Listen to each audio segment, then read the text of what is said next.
السلام عليكم ورحمة الله وبركاته. إن الحمد لله نحمده ونستعينه ونستغفره ونعوذ بالله من شرور أنفسنا ومن سيئات أعمالنا.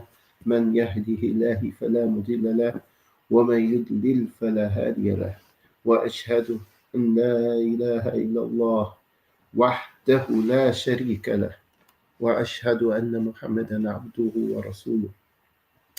أما بعد, would like to greet you all with the greeting of peace. Assalamu alaikum wa rahmatullahi wa barakatuh. It's a great honor to be back this week. Another series on the impact of the Islamic University of Al Medina. In today's session, I'm going to discuss about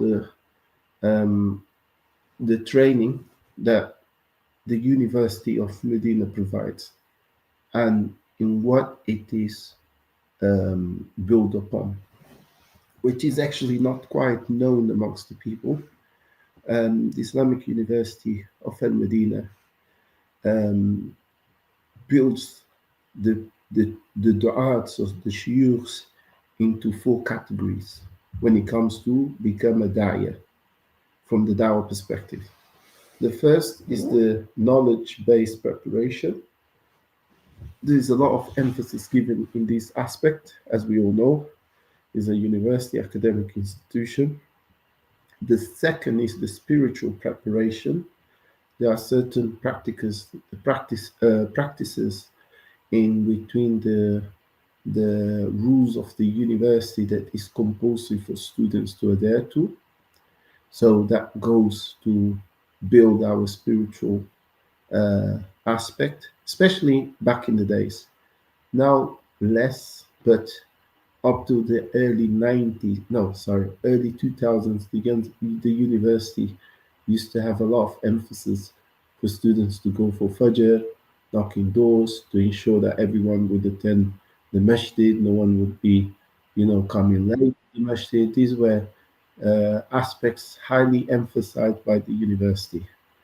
Then the third aspect is the ethical preparation for the students as well, where a da'iyah should be built on some ethics based upon the Islamic teachings and morals and identity. And the fourth but not least, so da'wah techniques, how to express yourself and how to basically to prepare the du'at to preach, give lectures and presentations in a very professional way. I remember, subhanAllah, to highlight the different on my own journey, where one of my mentors at the time in my early days used to emphasize, Bilal, you have to recite the Quran correctly when you're doing a presentation. And he would really take it really serious, To me, it was okay. Of course, I want to recite it correctly, but I'm not a native speaker.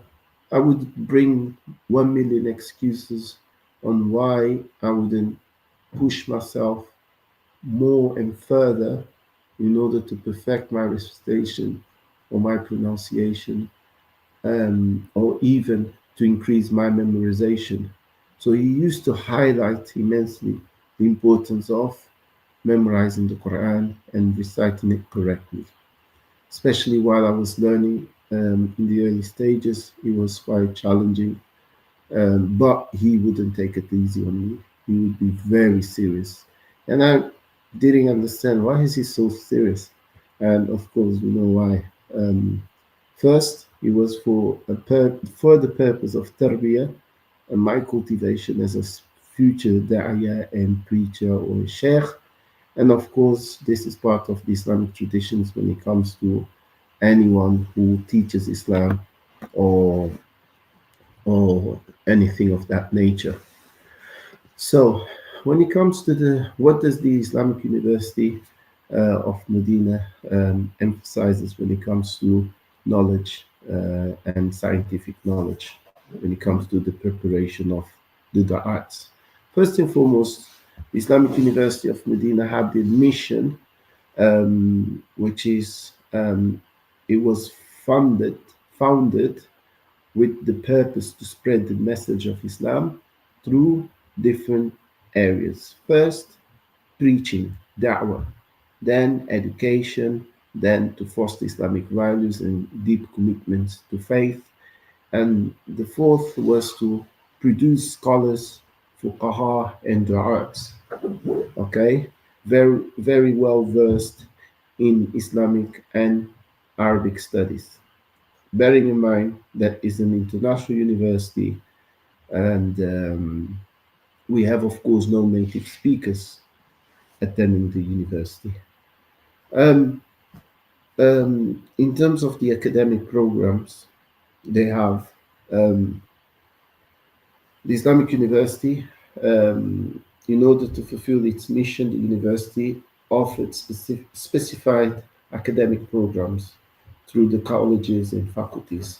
We have currently the undergraduation education, which is okay, has basically currently nine faculties, and six out of these nine focus on the Islamic sciences, and three of them on applied fields. For example, we have Sharia, we have Dawah, and they were all established, um, gradually.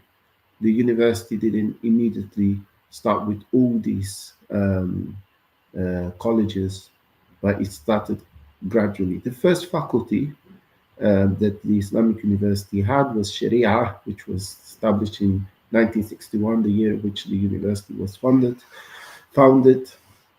And then the second was Dawah in the Fundamentals of Usuluddin, the faculty which I attended myself, was um, founded in 1966.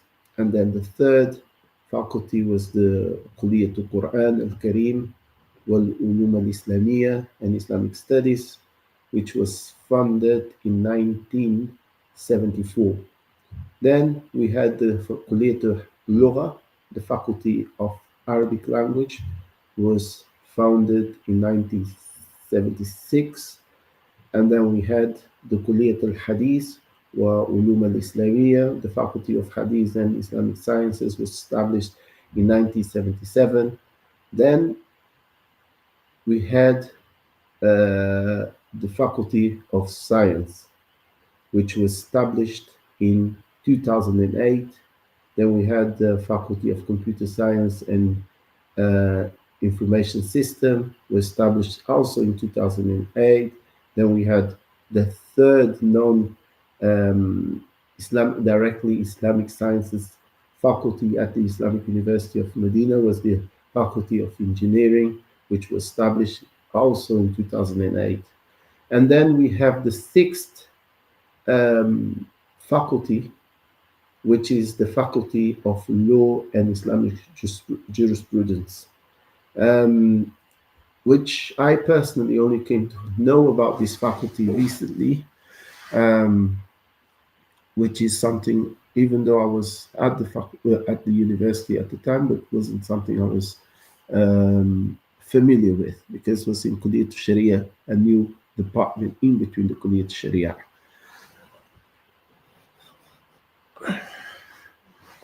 So, additionally, Bismillah,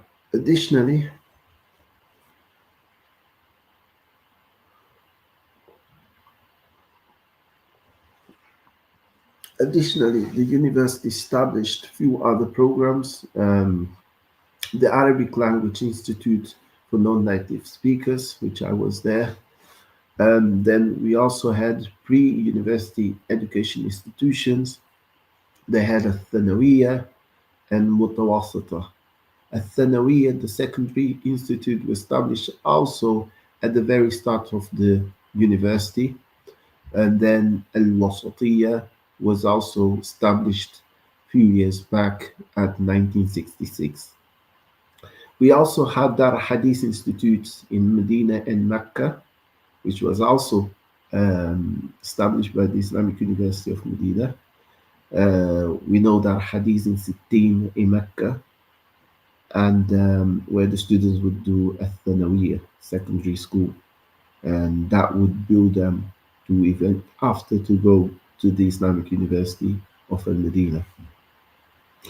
Um, so these institutions also help the students to the transition into a university for those who didn't have previous knowledge or formal knowledge at university level. Bearing in mind we had back in the 70s, 80s, even the 60s, people who only attended informal, traditional, let's call it traditional Islamic education, not the formal modern institutions that are accredited by universities and educational institutions or even by the governments. So for those who never done it, they would normally go to these institutions, do Thanawiya or Dar Hadith in Mecca or in order to get the level for the academic studies and system of the university undergraduation studies. And the undergraduation studies consist of 8 levels, مستويات. Each academic level has two مستوى الأول والثاني, and then third, fourth, second year, uh, so third, fourth, fifth, sixth, third year, and the last year, seventh and eighth. This is the way it is divided, and students attend 25 lectures per week and 5 daily. Each lecture takes 50 minutes, and this structured approach ensures that graduates possess a strong scholarly and preaching capacity to serve their communities effectively when they return to their countries after graduation. So I just went through the undergraduation program. Now, the post-graduation program at the university aims to develop scholarly and preaching leaders through advocated advanced degrees where they would advocate Islamic principles and teach people. So it offers graduates we have about 58 um, areas, and in postgraduate diplomas first, then they have masters, then they have PhD. As for the postgraduate diplomas, which is common, and that's why sometimes you find that many students have eventually spent about 20 years studying at the Islamic University of Medina, and we wonder how can that be, you know? And there is positives and negatives. The positives is that you're going to be built correctly academically, and the negatives is that in the West we can do our degrees and postgraduate and masters and PhD in 6 years, 7 years, 8 years maximum, up to 10 years, depending on the field, of course. But in the Islamic institutions, it can take you up to 15, 16 years, which is quite long, but at the same time, there are those benefits in it. So, in regards to the diploma, we have, for example, someone might go attend the Islamic University, do 2 years Arabic, then 4 years Kuliya, this is 6, then 2 years diploma, this is 8, then another 4 years masters of 5, up to 5, let's say 5 years masters, and that is now 13 years. And then let's say he goes further to PhD another 4 to 5 years, that would be around 17 years or 18 years. So it can take quite long, but at the same time, when it comes to Islamic sacred knowledge, one cannot take a worldly approach, has to look at it in its due way. And we have to remember as well that traditionally in the Islamic sciences, the scholars would spend up to 30, 20, 40 years studying under their scholars until they were given the position of the main teacher, and that would give them time to cultivate, understand, because knowledge is not just knowing the science, is understanding its implementation and experience, because you might know the science, but without experience you might, fall into mistakes, which is quite important as well. So when it comes to master, they have about 34 areas.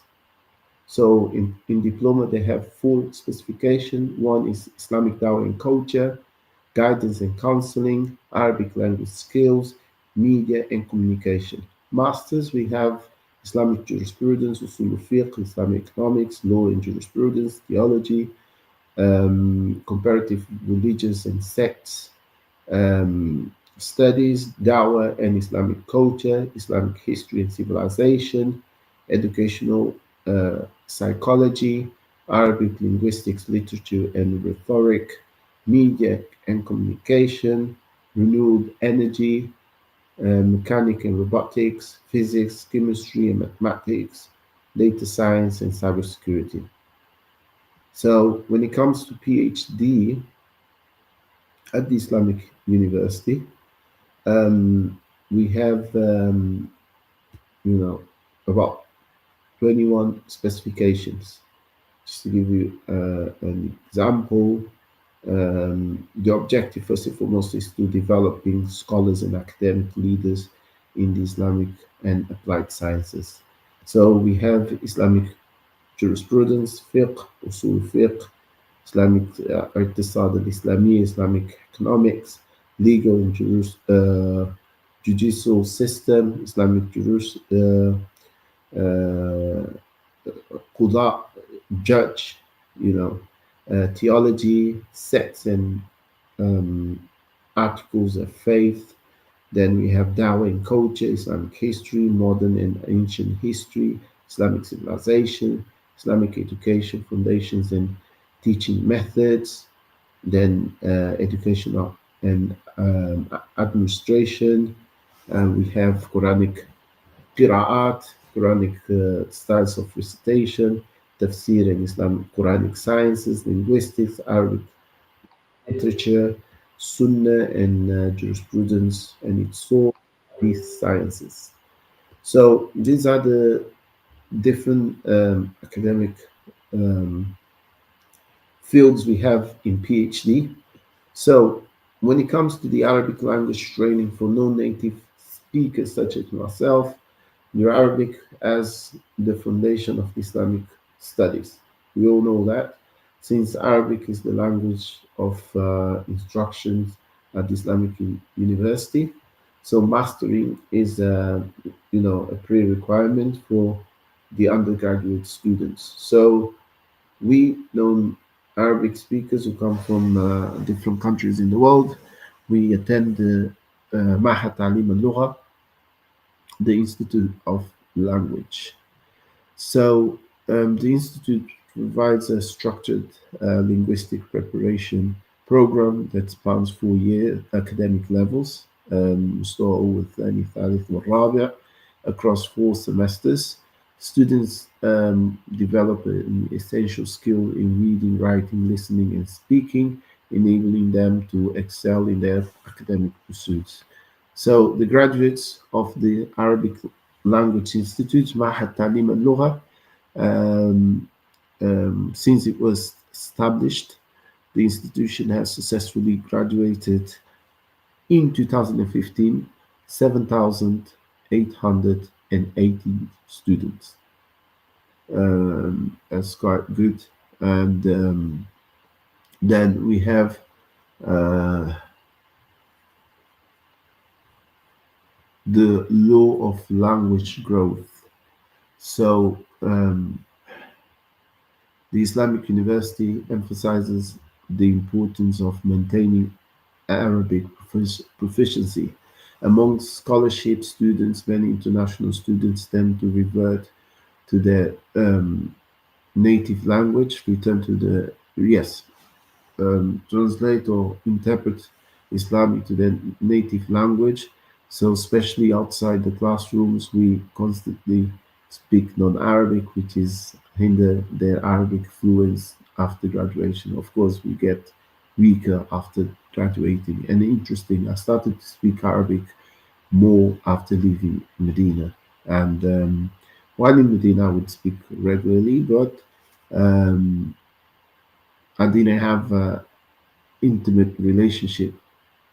Was more a professional relationship that my Arabic language would be utilized in, either in the Haram classrooms, but out of this academic or professional environment, we would get back to our normal languages most of the time, which is quite negative, which will affect your quality and fluency in your Arabic language. But this is specific to the Westerners. For some reason, either we are a bit more relaxed when it comes to our Arabic language, not all, but most of us. And when you look at, of course, some Asians as well are not very proficient when it comes to Arabic language, but they have a strong understanding. A good example is sometimes Chinese students, they're not very eloquent, nor do they communicate a lot in the Arabic language, but when it comes to grades and exams, they could be one of the best, having the highest scores in their exams. Um, an example, real life example illustrating this principle is students from the United States studying in the second year of the Faculty of Sharia. Um, they exhibit exceptional Arabic proficiency. So uncommon for students from his region. So once it was inquired um, why these students speak so fluently uh, Arabic, he said that he only speaks Arabic, and even with the friends from his native countries, his peers, he still speaks Arabic. So he lived outside of the campus, engaging with Arabic speaking neighbors in the mosque, the congregation. That, of course, enhanced his fluency in the Arabic language. As for myself, I started to speak more often Arabic language at work in England, where I worked with the Moroccan and a Sudanese, and I had the need to speak to them in Arabic, and that made my Arabic more fluent. Uh, Unlike while I was in Medina, I only spoke Arabic as a necessity, as a tool, but I didn't make it as a way of life where I would utilize it out of the classroom. And of course, that has an impact on your fluency.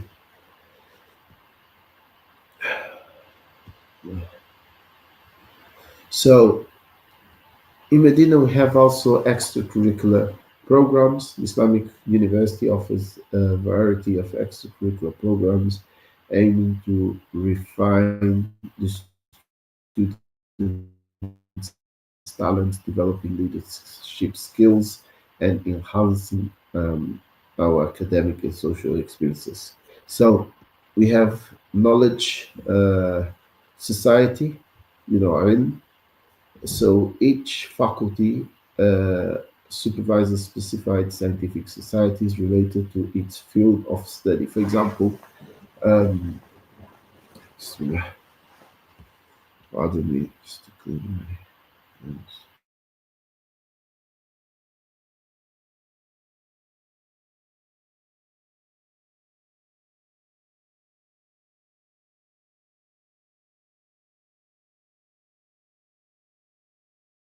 Bismillah.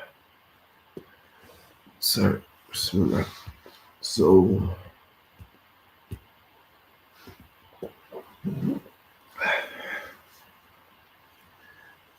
each faculty has someone allocated as a supervisor specified in a particular knowledge field in his faculty, in his field of studies.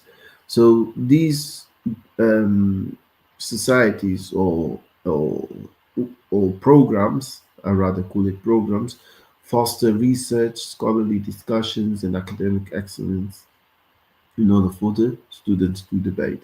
So, amongst the most prominent are they had societies where they would programs where they would help students in public speaking, for example, Arabic language as well, and Hadith study societies. We also had student clubs, which provides and helps students to develop practical skills, and the university offers diverse clubs, for example, scouting, engineering, media, reading, leadership and communication, robotics, intellectual awareness, science club, judicial and legal club as well. As for the cultural programs, the university organized cultural programs that broaden students' intellectual and religious knowledge. That includes lectures, seminars, and cultural forums, memorization programs, like, for example, after Fajr, classes for memorization, classic Islamic texts, some poetries, even at the university in the mosque. For example, Masjid bin Baz or Masjid Jadid.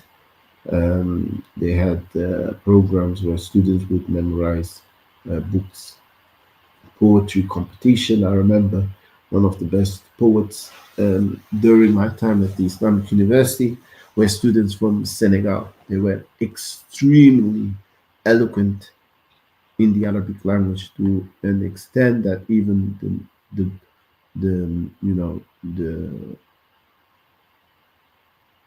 Saudis or native speakers would find them, amazing in terms of their ability in the Islamic, language and how eloquent they were.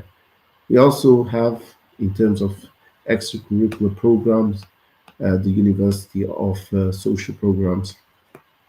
So um, the university prioritized these programs for social engagement and cultural exchange through various initiatives. For example, Umrah trips to Mecca, tours across different Saudi cities, local and visits to significant landmarks in Al Medina, places of history, and so on, outdoor recreational trips as well. I remember going to um, areas for programs outside of Medina and in property owned by the university around the country, compounds.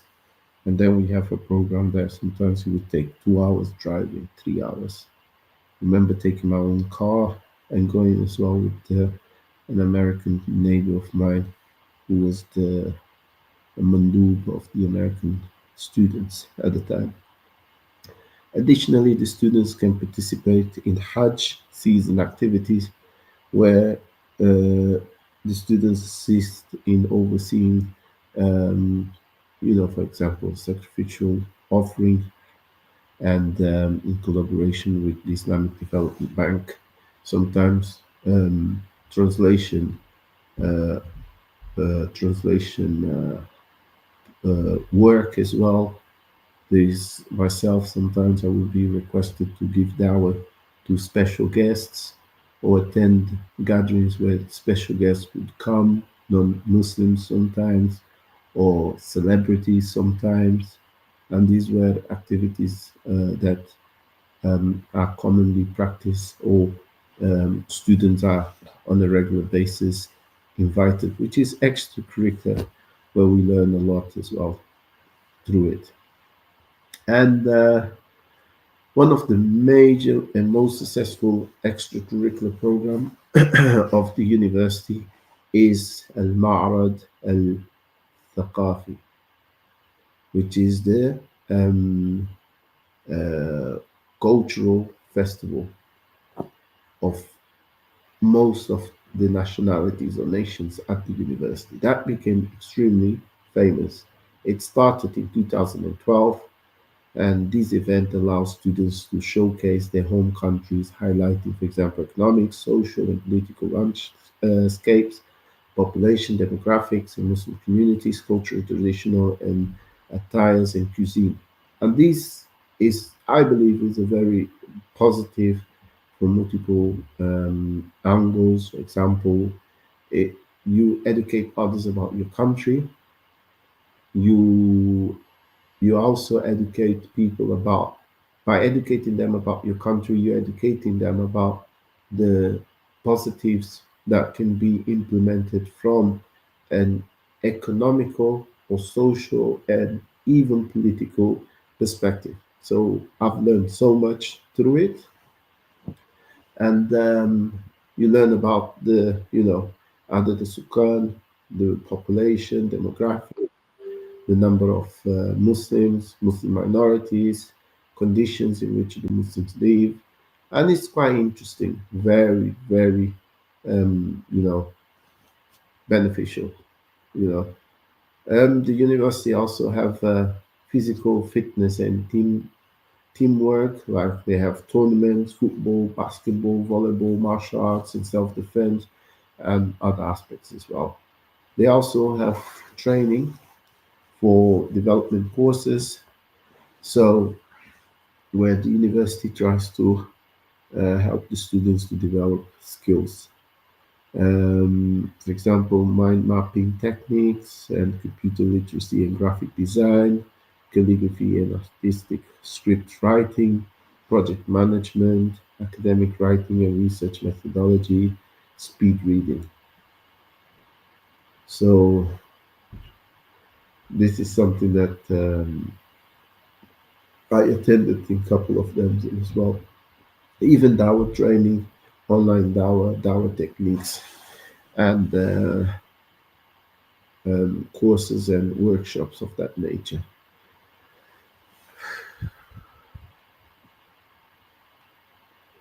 Now, we just discussed about the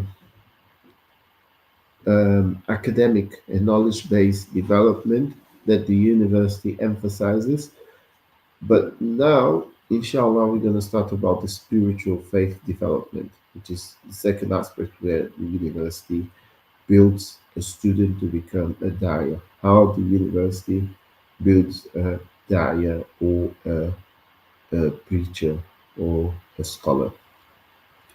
So this is the key pillar of a Muslim when it comes to his happiness and success in both this world and the hereafter. Is the strengthening of faith through righteous good deeds. As we have multiple verses in the Quran that highlights the importance of righteous good deeds. You know, and Allah urges the believers to race towards forgiveness and eternal reward. So the encouragement is vast and is constantly mentioned in the Quran, and we've been also advised to be patient and things of that nature, and calling to the truth and the challenges you face when calling to the truth through the books, for example, through Thalatha and things and books of that nature. Also, for example, the importance of faith for student of knowledge as well, um, where we've been told maybe currently this aspect is mainly benefited from the haram, but I have to also highlight that nowadays we have lessons at the mosques in the university. Back in the days, it wasn't so common because everyone would go to the Haram Ba'd al Asr after Asr. But currently, I've noticed whenever I visited is that now you have lessons in at the university mosques. For example, the mosque in the teachers' compound. There is a mosque, two mosques in the um, at the student compound as well, accommodation, which is Masjid bin Baz, and the new one I can't remember.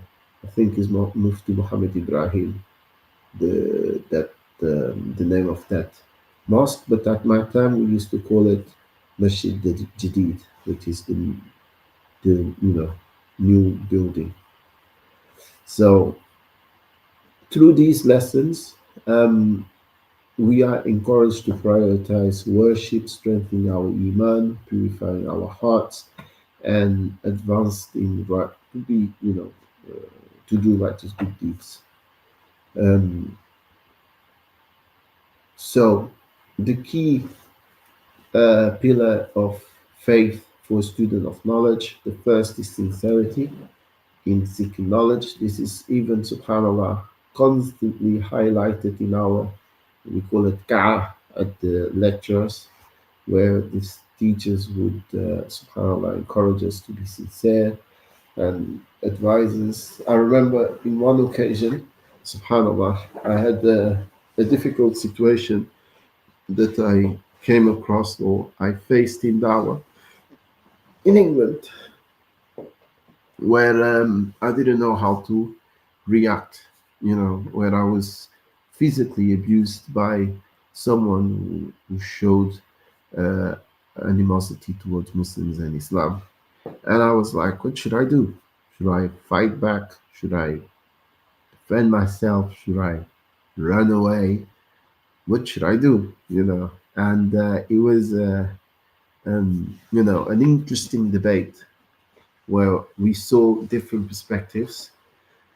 But one has to remember that each country has a context on how to deal with religion and how to be a minority, how to, what do the law, how the law is applied as a minority, being a citizen or foreign.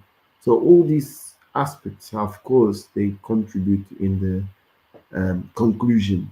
Anyone who would advise you, in that case, for example, the teacher was a bit scared because him being a Saudi national, of course, there is a context on how Saudis deal with physical abuse, and which, myself coming from a European country, um, coming from a non-Muslim background, and as well coming from a society where justice is highly appreciated, and myself coming from a political activism, taking Malcolm X as a role model, and coming from a black culture, hip hop culture. Of course, we deal with violence in a way that we're confident, we don't run, we don't get scared easily, and if we are victims of racism and abuses, we can handle it. Even being physically abused, you can defend yourself, and we don't have that worry where you're gonna say, "Oh, if I fight back, I might be deported.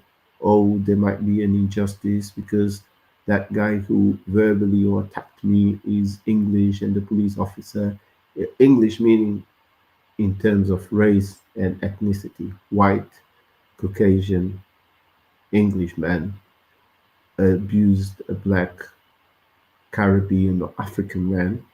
In England, if that happens, you get into trouble. But maybe in different countries where you are a majority, if you physically abuse a minority, you don't get into trouble. So, from all of this context, the teacher would say, maybe from his, you know, personal experience, he would say, you better avoid it, stay away, run away, or don't get yourself into trouble, don't uh, put yourself in a situation where you put yourself at risk.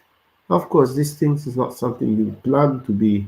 It's not hikmah for you to go to a battlefield, give dawah in a battlefield where there's a bunch of violent people. That won't, that could work, but it's not the way of dawah. It's not the purpose of dawah. If out of your control you find yourself in that circumstances, in that situation, then it's different. But you don't go to a place of fight in order to give dawah. Dawah usually is maximized in situations of peace, calmness, tranquility, happiness, and kindness, generally speaking. So this was just an example on how the teachers sometimes they advise us in the classroom and encourage us to excel in mannerism, patience, peace, and goodness, which is something highly encouraged in Islam. So there's a lot of emphasis through the classrooms in terms of sincerity to seek the face of Allah and purify our intention. And the essence of dawah and its uh, you know pillar is in sincerity to Allah Azza wa Jal, avoiding self-interest and not being attracted to one's own deeds. And this requires of constant self-monitoring, deep reflection, and a willingness to sacrifice in the way of Allah.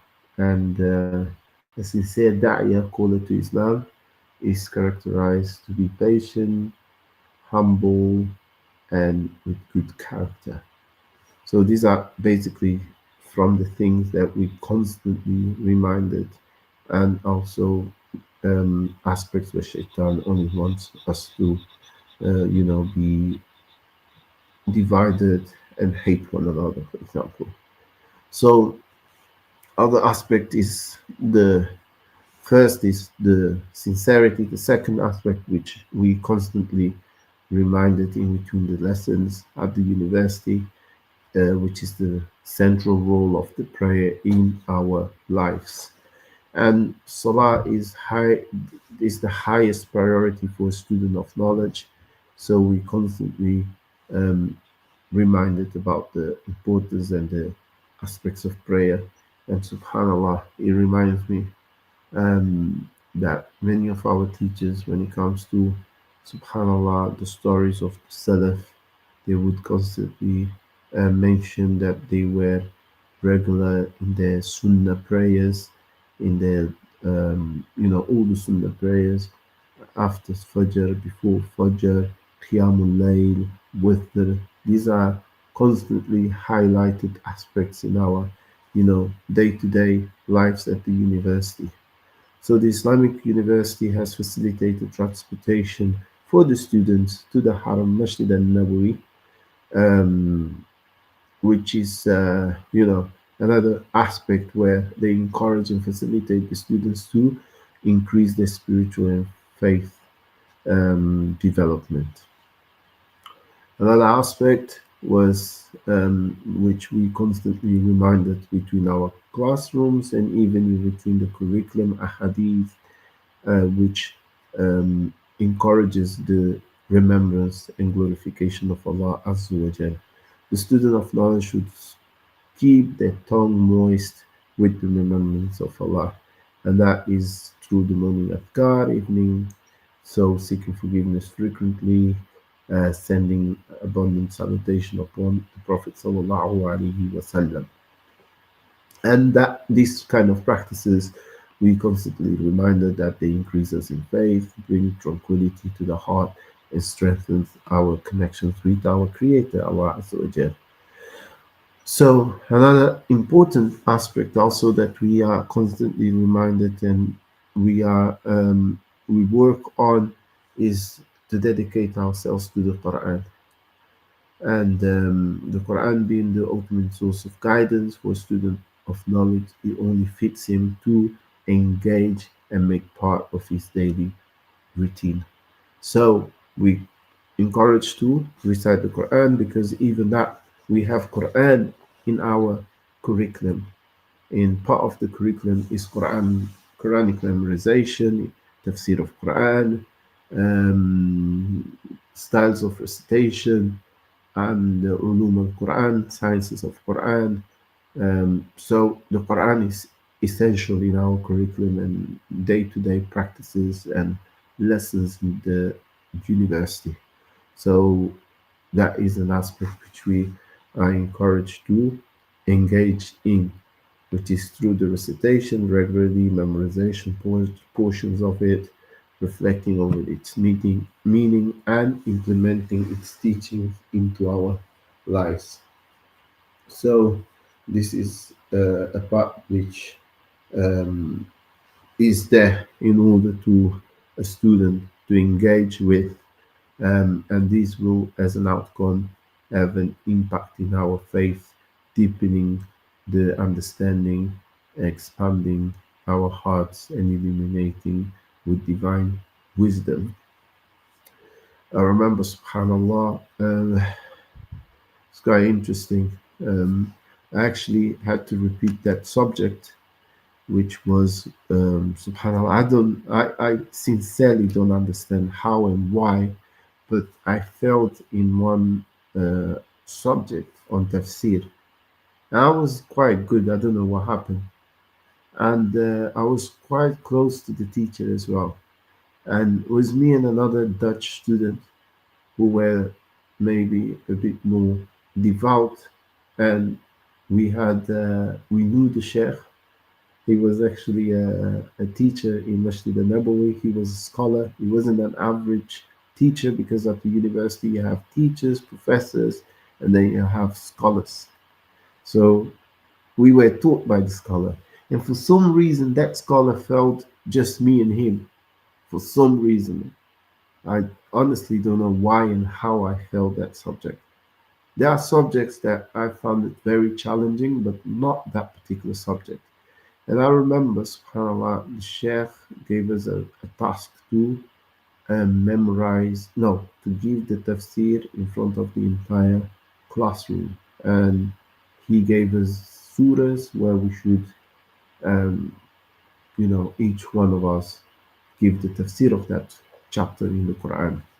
And interesting, subhanAllah, me and that brother, maybe the most, at the time, the ones who had the most um, apparent devotion and apparent sunnah where the two failed on that class for some reason. Maybe I would say that could be a lesson the Sheikh gave us because he was a scholar. Maybe because we were maybe from the most practicing students in that classroom, his expectation was higher, where he wanted us to uh, be better, not average. You know, that is my personal interpretation why he felt us too particularly, and not other students who were maybe much weaker in terms of the science and the subject, but very, very strange why he felt us, subhanAllah. I believe it was for the purpose of teaching us a lesson to be more, to excel in the science and not to be just do well, but to be at your best. And there is a context as well because we had lives outside of the university and one second if you are a family man, even though it's good to go and study, but the best stage in your life that you should go and seek knowledge is at that early stage where you don't have much other than your studies as a commitment, and you can dedicate yourself fully into your pursuit of Islamic and sacred knowledge. So without further ado, I greet you all with the greeting of peace. Assalamu alaikum wa rahmatullahi wa barakatuh. سبحانك اللهم وبحمدك أشهد أن لا إله إلا أنت أستغفرك وأتوب إليك. Hope to see you guys again next week. Have a blessed week and the continuation of a blessed month of Ramadan. Would request you all to those who watch this to make dua for the Muslims. And again, one has to remember, not we through, for example, institutions such as the Islamic University of Medina. If you're not able to go yourself, you should at least have a child who's going to devote himself into the Islamic sciences and become a scholar in the Islamic sciences and a da'iyah, a caller to Islam. It's an obligation upon every single Muslim to do that. So if you're not if you don't have the capacity yourself or the time or the means to do it, uh, make intention that Allah blesses you with a male child, or even female, but male child, to become a scholar in Islamic sciences. Every single family should have a scholar, minimum a scholar in Islamic sciences. So I came across students from different countries where one country would have four siblings, and each sibling would go to a different faculty: Hadith, Quran, Da'wah, and can't remember. They were from Bosnia and Switzerland, I think. Switzerland. The brothers, one was in Da'wah, Hadith, and Sharia. Yeah, yeah, Sharia. And the other one, I can't remember which faculty he attended. But yeah, sometimes you find siblings who go to different faculties and perfect the Islamic disciplines or sciences. So we shouldn't, belittle the importance of seeking Islamic knowledge and perfecting our Islamic character. And you don't have to only become a scholar, but the nation, a ummah without scholar, is a nation of blindness and emotions and not knowledge. So we should be individuals who act upon knowledge and not emotions. Without further ado, Assalamu alaikum wa rahmatullahi wa barakatuh.